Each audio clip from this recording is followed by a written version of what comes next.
Okay, good morning, everyone. I'm so happy to share with you, to present you one part of my research.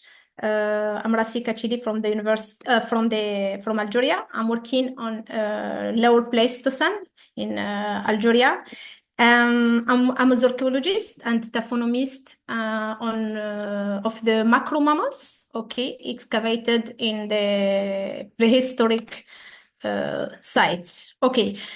Today I present you the some of subsistence behavior of the earliest North African inhabitant. Okay, the most ancient or the most old. We have evidence from one site until now. Only this site give us the evidences of the presence of the first humans in this area of North Africa. The oldest evidence of cutmarked and hammerstone percussed bones in North Africa derive from the Oldowan sites as East Africa at Ain Boucherit site. Okay, we have two levels we will see after, and another locality which is the Al-Kharba, dated to around to between 2.4 and 1.8 respectively. And it's important also to point out that the appearance of the Acheulean or Handexis with Handexis technology, the large cutting tools, is dated also in this area. Is just after the 1.8, we discovered one level with Handexis and large cutting tools dated to 1.6 million in the same area. This chronostratigraphic or the chronostratigraphy framework indicates that this region in North Africa hosted the oldest Oldowan and Acheulean assemblages identified so far in North Africa, and their chronology is somewhat close to the earliest Oldowan and Acheulean or evidence found in East Africa and South Africa. Here we have this map, the first human occupation in the ancient world. As we know that the cradle of the first humans is East Africa, with Ethiopia, with different sites in Ghana with 2.6 million years, in Kenya with 2.3 million years. We have also in Tanzania, Olduvai Gorge, 1.8. Also in South Africa, Sterkfontein and Swartkrans, around 2.2 million years. We moved to India also recently in the Masol site. We have 2.6 million years. And I think that our colleagues from India, they are working hard to identify this type or this technology there. We have in China also around the discovery in Shenzhen, the 2.8 million years with Oldowan, the presence of Oldowan culture. Dmanisi in East Europe, around 1.8. In Occidental, in Spain, the peninsula of Spain, we have Atapuerca in the north, around 1 point, with Oldowan, famous Oldowan Homo antecessor. And we have also Orsi, completely in the south of Spain, around 1.4 million years.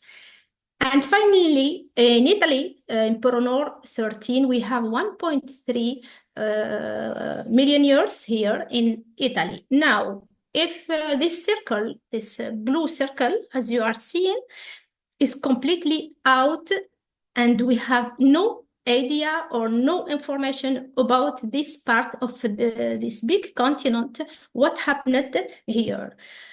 For this reason, I present you here one project. Is an Algerian project with different community, scientific community, the first human occupation in North Africa. This project is conducted at Ain Boucherit site, okay, and where there is 3 localities, okay. The holotype site is Aïn Hanech, okay, and the others are localities in the same area. We have the questions, how to say it, small questions raised in this project. When did the first hominids occupy North Africa? What was the environment they lived in?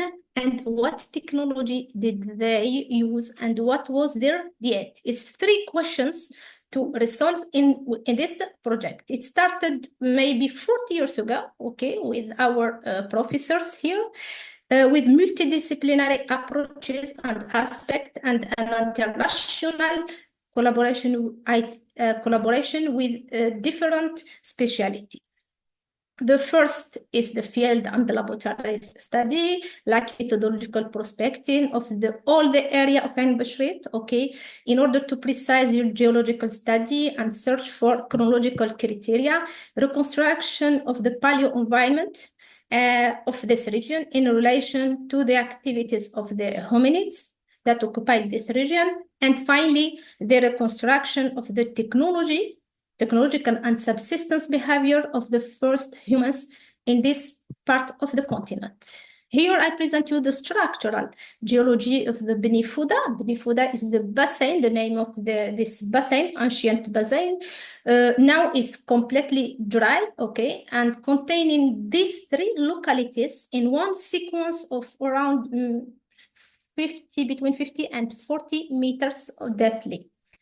This view is contained, as you are seeing the different layer here, okay? It's like different deposit from Miocene, Pliocene, and Pleistocene. Google Map I show you here, as you are seeing with the yellow color, we have the Miocene and Pliocene also levels, contains fossils. The second with blue is Ain Boucherit, Aïn Hanech, and Al-Kharba. Donc, three localities with Oldowan culture. And finally, succeeded by Acholian levels with large cutting tools and hand axes. For the chronostratigraphic framework, as you are seeing here, this map presents the lithostratigraphy showing the around 30 meters of deposit. And with the first level, or the most ancient level, 2.4 million years, the name is Ain Boucherit, which is the lower level, okay, the association with fauna and lithic and Oldowan stone tools. Then the second level around dated to 2 million years, okay, which is Ain Boucherit, the upper level. Then another two localities. One, the name is Aïn Hanech, the Oldowan-type site discovered in 1940 by Professor Camille Arambur. And in this time, it estimated only around 0.8 by fauna. And now we did the chronology of this site with BioSR, and we have the date of 1.8. And finally, we have this Acholian, or this, how to say, this sequence is closed by Acholian or large cutting tools on the top. One image to show you the excavation with students of different university, and collaboration also with researchers from Spain, from Italy, from France, and from Australia. Excavation, this site is called Al-Kharba, okay, dated around 1.8 to 1.7.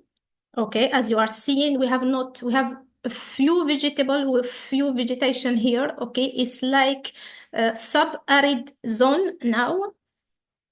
For the material recorded, we have, as you are seeing here, we have the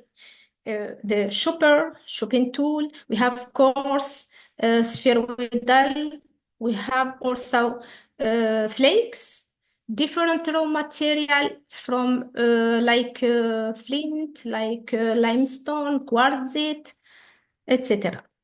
These stone tools or artifacts, lithic artifacts, are associated with faunal remains. In this slide, you can see the different horns of bovidae, from small like gazella, okay, and we have also antelope, the medium size of antelope, and we recorded also the Pelorovis or Willy, which is the cow, okay, the most big at this chronology.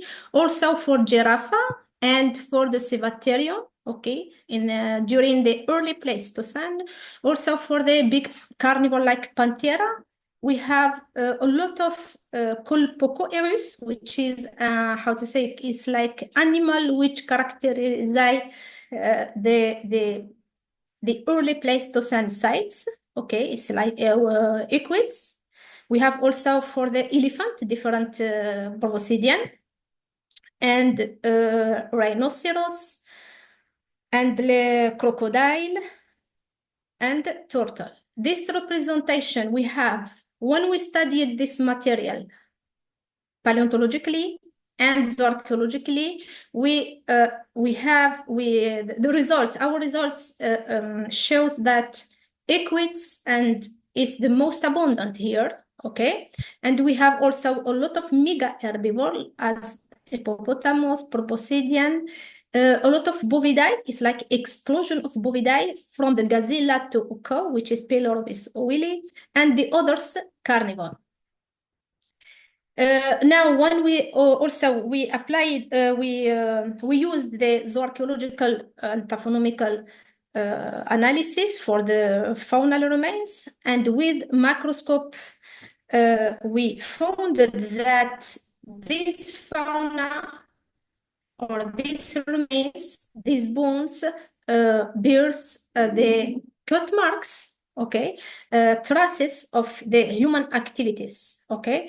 And as you are seeing here, also for the usual analysis for the lithic material used to how to say it, to access to meat, and also here in the left, you are seeing like a flake, like a fragment of bone, okay, caused or by the human percussion in order to access to marrow. Boucherit traces also others, okay, the fractures or bone breakage intentional by human, okay, in order to access to the marrow. As you are seeing another, how should the conception of hippopotam, the fragment of a rib also contain these cut marks here, parallel, different, is like the skinning of this animal, big animals. Also here, pelvis of hippopotamus or rhinoceros, okay, with showing the cut marks. Another hippopotamus fragment also with cut marks. Bone breakage or fragments, it's like notches, okay, conchoidal notches, resulted by the percussion of this, the percussion of the bones in order to have the raw material, the marrow also. Humerus of a horse also bearing here cut marks also is deflation to have the, how to say, to have meat.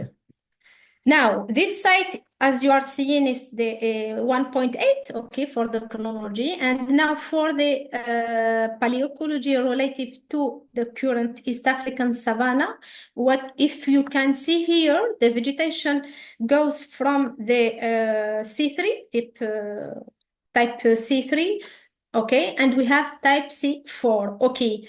The most ancient, how to say it, most ancient level of this site or of this locality is the savanna, okay? And then it became more dry, okay? The evolution of the climate, okay? In this area. The temporal increases of C4 vegetation and increase in aridification is, how to say it, is recorded in this locality. As you are seeing also in the diagram, isotopic value of pedogenic carbonates for stable carbon also show this aridification, okay, in this locality. When we finish this, donc all the data was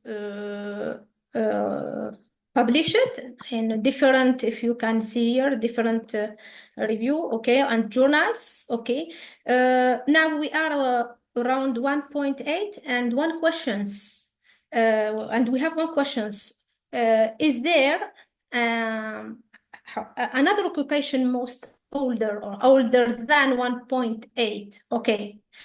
this image is one how to say the reconstitution, paleo-environmental or paleoecology reconstruction, okay, by our paleo arts team, okay, using the macrofaunal remains, okay, in order to draw how to say the paleoecological of this site or of this locality. As you are seeing, we have the lake, okay, one how to say the scenario of hominids with different vegetation, okay.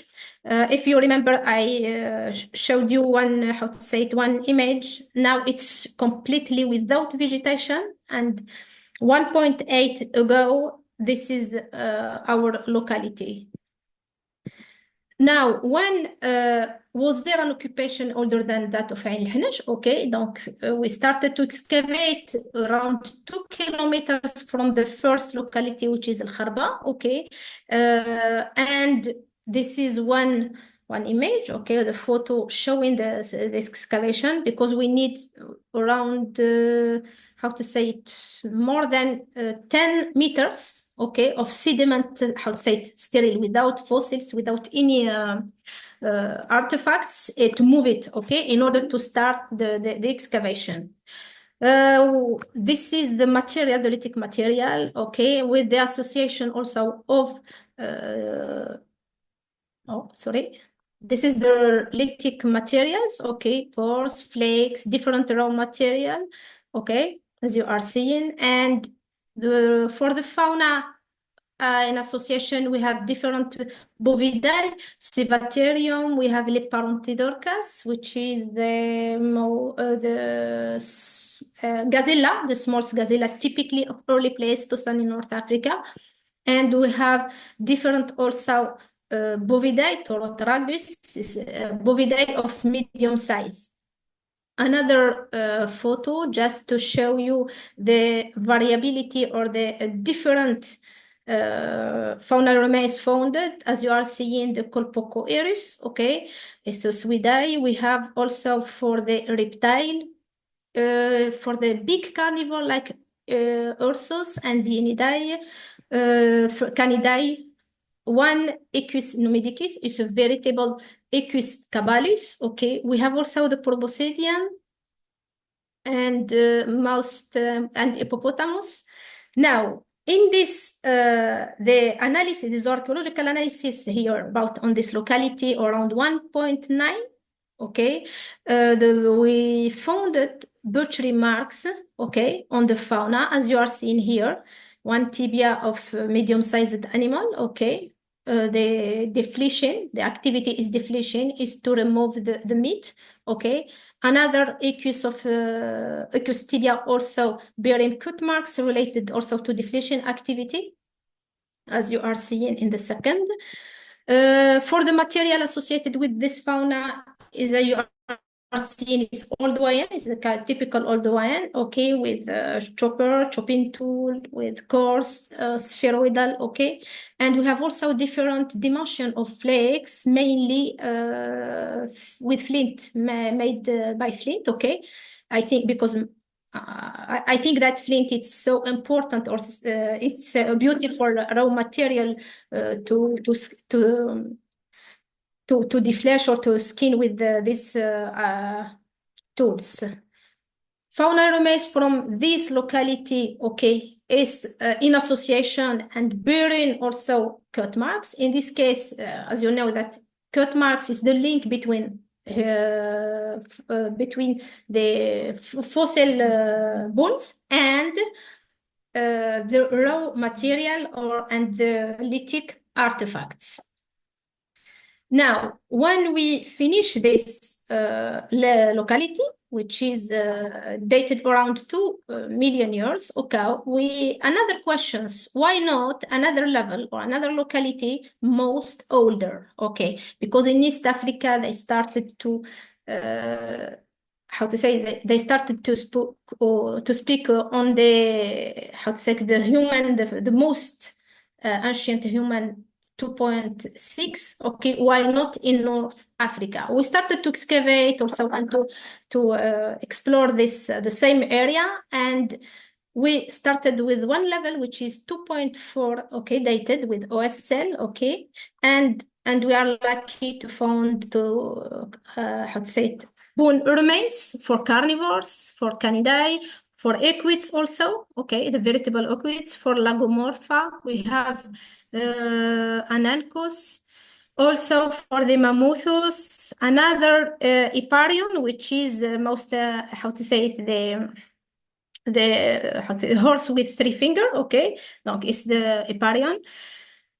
We have also Ceratotherium, which is the rhinoceros, a lot of hippopotamus, okay, a crocodile, and also for the fish. We have also founded some fish because it's the site is lake, basin, okay, for turtle, okay, and also for the Colpoceros or Suidae. Donc, this faunal remains from this locality dated to 0.4 million years is associated with Oldowan also culture or stone tools, with also another with the Bovidae Ridenka for the first time Ridenka in this locality, and we have also Giraffa, okay, for the site. Also the different gazelles, as you are seeing, for the Bovidae, the big Bovidae, which is Oili, Pelorovis. Parentidorcas, the small gazelles characterize this site, which is Parentidorcas, early Pleistocene in North Africa. Conochaetis also for the, it's like Bovidae, antelope of medium size. As you are seeing also for the giraffe is presented also here, represented here. There's also the analysis or this archaeological analysis of the faunal remains shows the presence of butchery marks or cut marks, okay? The human activity also here. As you can see here, we have the presence of cut marks. This, if you can see here, one mandible of gazella with two cut marks in parallel, and the how to say, the side of the mandible is labial. Labial is like the activity is evisceration, is to move the or to remove, how to say, the tongue of this animal. Okay, we have also here the disarticulation or dismembering for one limb of equids, calcaneum here. Okay, we have intentional bone breakage. Human use how to say it, hammerstone to fracture bones to keep the marrow, or to, because I think it's so, not I think, but I'm sure that it's so important. So the nutritive value of this, of the marrow, it's so good for these humans. We have also the analysis of the flakes, okay, by the map, okay, or to use the map or microscopic, and we found that this, as a result, we found that the age of some lithic artifacts have have the stigma that they were used on soft material or soft meat, just for example, like deflation, okay, to cut the meat, not hard tissue.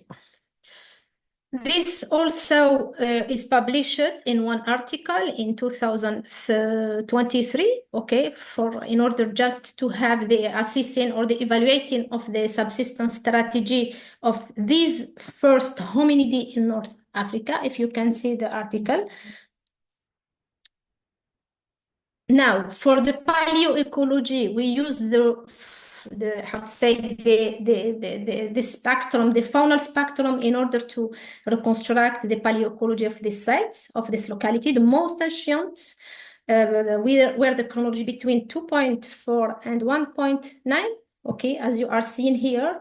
This is an image, it's like the paleoecology of this locality, which is Ain Boucherit, most older now in North Africa. Okay, is not far from the, how to say, those of the East Africa, 2.6 in Ghana. We have now another chronology 2.4 in North Africa. I think it's important for the say the first maybe between brackets, the first out of Africa, not only from East, how to say it, from East Africa to Near East by crossing how to say it, the North Africa or the Mediterranean fringe. As a conclusion, I think that we have some conclusion here that Ain Boucherit, or this site, currently documents the earliest archaeological traces of human occupation in North Africa. By 2.4, early hominids already had the ability to manufacture Oldowan stone tools, or as we know, the typological name is the technical, is the mode 1, and use them to consume meat and marrow from carcasses of different animal sizes. This region, or North Africa, had the necessary resources to the development of this early occupation in North Africa and the burden in time. Future studies planned at Ain Boucherit, or in this site, will allow to deepen the knowledge of the subsistence strategies also and behavior carried out by the first inhabitant in North Africa. Scientists have long thought that early humans and their material culture originated in East Africa Rift Valley. Now, with our project,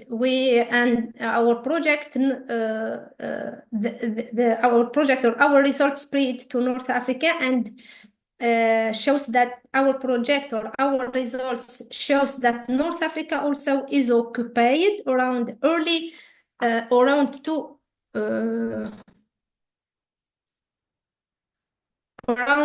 around 2 million years, okay, more than 2 million years, okay, to the rest, and then all hominids from North Africa, maybe North Africa is like a point, a transit to explore another ecological parts. Oops.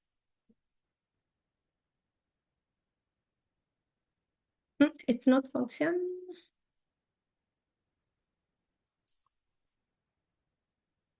Okay, and the human occupation at Ain Boucherit site in North Africa supports a possible multiple origin. Maybe this is another hypothesis. Okay, it's like we cannot just accept that East Africa is the cradle of the first humans, okay, the cradle of humanity, but also North Africa supports a possible multiple origin scenario of the stone technology in both East and North Africa, also South Africa. The human exploitation of the animals is attested by the different activities, as I expose here. We have dismembering and torsional bone breakage, deflation, skinning also. The human in these sites, or the hominids in this site, had an early access to various animals obtained and process the carcasses in situ, okay, because they lived there, their habitat there was there, okay, which means a significant degree of ecosystem control. As you know, the environment is like savanna, and a lot of carnivore predator was there, okay, were there. It's not easy for hominids to compete with carnivores. The exploitation of marrow indicates the cognitive abilities of this man seeking this material for its nutritional value. The behavior of this man constitutes a local response to ecological context, indicative of a global Oldowan patterns in Africa. And based on Ain Boucherit and Ain Hanech also evidence, it may be concluded that by 2.4 million years, Homo habilis had the necessary skills to successfully exploit animal resources and the adaptive capabilities to open, humid, maybe sometimes dry environment, which allowed these hominin species to disperse subsequently to new ecological niches of the northern hemisphere, as maybe cross Gibraltar to Spain, or Italy from Tunisia, or the Near East from Egypt. Thank you so much for your attention. Thank you so much, Dr. Chebeb, for a really great talk and for sharing such an interesting site with us. I'm sure we'll have some questions coming up. There's one in the chat already from Walter. It says, was there a particular animal that was preferred to be butchered? Can you hear me? Yeah, can you hear me? Yeah, now, yeah. Yeah. The question, please. If you have a question. Was there a particular animal that was preferred to be butchered? Okay. At this chronology, what we found until now from the three localities, okay, there is, how to say it, some similarities, okay, in three localities, the exploitation of the mega herbivore, rhino, hippo, and elephants. Then equids, this fourth taxons, okay, to exploit. I think it's easier for hominids at this chronology for the the acquisition of these animals. Why? Because the environment is so basin, it's so clay, the formation is clay, okay? It's so how to say it's easy for humans when the animals were in the inside the basin, okay, for water. It's difficult for them to move, and humans, they use this technique in order to hunt or to obtain these animals. Great, thank you. Larry, do you have a question? Yeah, an observation. Thank you for this talk, for this new information for me. And I think it's 2.4 million. You are contributing to what looks to be a growing understanding of the capacity of Mode 1 makers, users to basically expand into a variety of habitats. And it makes me think also about the recent publication from Jordan of Mode 1 technology, 2.4 million, which some people have questioned the context of that. But I think it kind of supports that time frame in maybe other sites that are contextually more reliable than the Jordanian site. But yeah, it may be just a matter of time. But you have certainly clearly placed tool-making hominins here on the gates of Europe, really. Yeah, I understand. I think there is when you see the how to say the topography or the north of the one continent, okay, north continent, there is no Oldowan. It's not possible for a researcher. This is our questions. Only they take only East Africa, South Africa. I know it's so difficult for this chronology to find the association with fauna analytics. Okay, take more time. Okay, and you need to prospect a lot in order to repair some how to say some deposit with and some deposit, and you can do the chronology dating. Thank you. And we have this site, we are lucky, okay, discovered by Camille Aronbourg, Professor Camille Aronbourg in 1950, okay, 40, sorry. And now collaboration between different, how to say, partnership in Algeria, just to put this, to show the potential of North Africa in this migration of the first hominids, maybe the first or the second or the third, okay. Thank you. Does anyone else have any questions? I think I write here, no? In the chat, Walter says, thank you for answering his question earlier and for your work. I'll just wait a minute and see if anyone types anything or puts their hand up.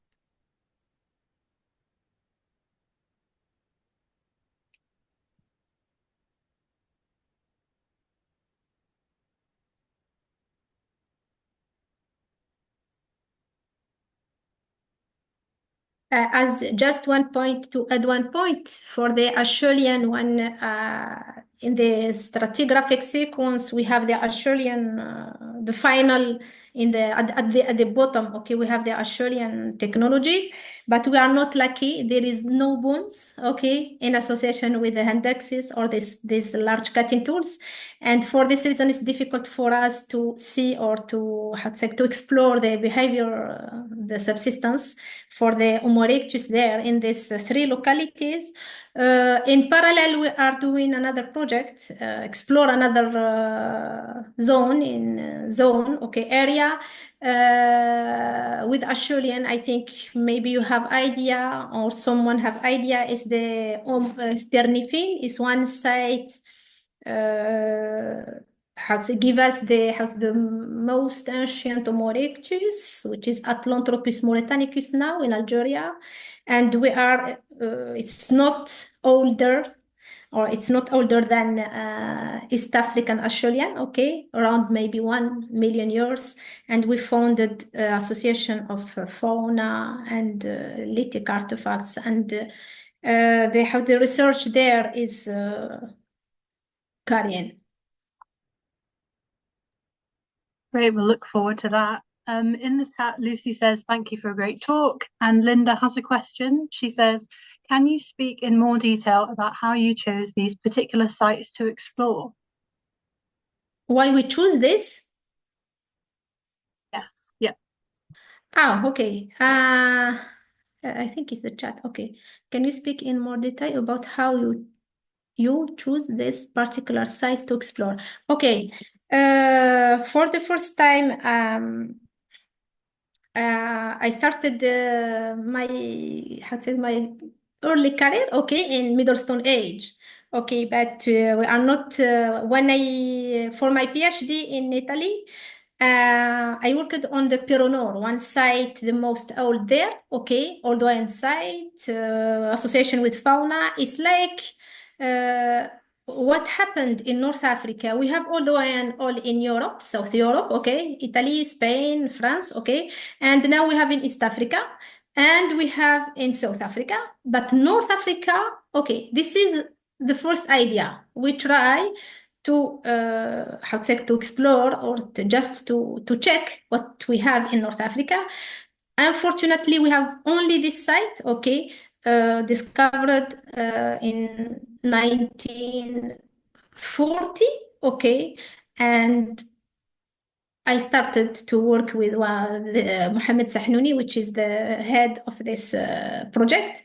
For this reason, I explored these three localities, and also I founded, or this these localities offered me fauna, okay, the lithic artifacts in association, and the possibility to use minimum 2 or 3 dating methodologies.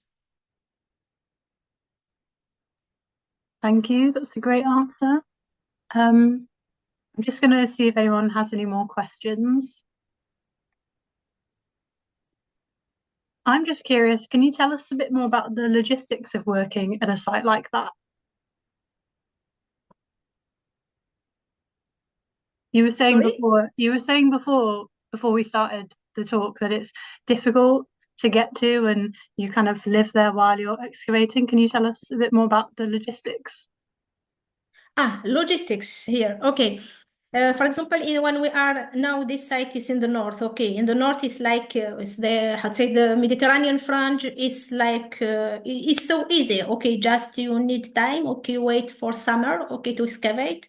Okay, it's not easy, but it's more easy than south, for example. South, so difficult because it's the desert, okay? You need here, a lot of logistic to spend not only money, but time here. This is the difficult between north and south. I know that in south, not far from, the name is Chad, okay, the Chad where the Chadanensis, okay, the first fossils with the biped, okay, but in this desert, you must work in situ. You cannot bring the material to the lab to transport and to use a microscope, and you must live there for 1 to 3 months to study all the material, to explore, and to do your sampling, okay? And it's like when you come back to your country or your lab, okay, or the town, okay, you have all the database, complete database, just to check your database, and you will write or you start the reduction. This is the difference between excavated in the south, okay? I know it's so important in the south. It's like ecological barrier. Now we call it ecological barrier, but before I'm not sure that desert was the desert like this. I don't know if you understand me. Yeah, no, that's great. That's really interesting. Also, for the logistic, we need for this type of project we need cooperation. In order to use, how to say it, or to check all the archaeological sciences like isotopic, sampling for datation, different methods, and also in order to explore the how to say the paleobotanic aspects. We need also the geologist, okay, mainly geologist working on the quaternary, okay, because quaternary is so difficult to how to say to is not stable, okay. It's not like Miocene, Pliocene, which is clear, which is okay. Quaternary is not clear, okay. We need the quaternarist, okay, geologist. We need also for the microgeology inside in order to explore the taphonomical site, okay, how the accumulation or the formation, different processes for this accumulation. For this reason, we need a lot specialists in order to start to excavate. Thank you. Yeah, that's really interesting to me.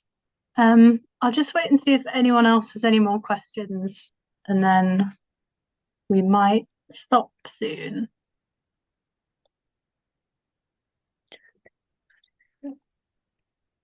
Oh.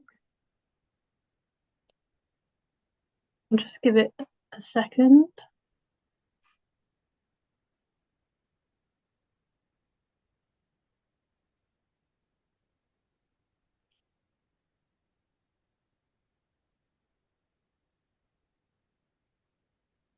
Okay, yeah, I'm not seeing any more questions, so I'd just like to say thank you again, Dr. Chelli Chebeb, for a really interesting talk and for sharing that site with us. It was great. Thank you so much. See Thank you you again. Okay. Thank you. Ciao.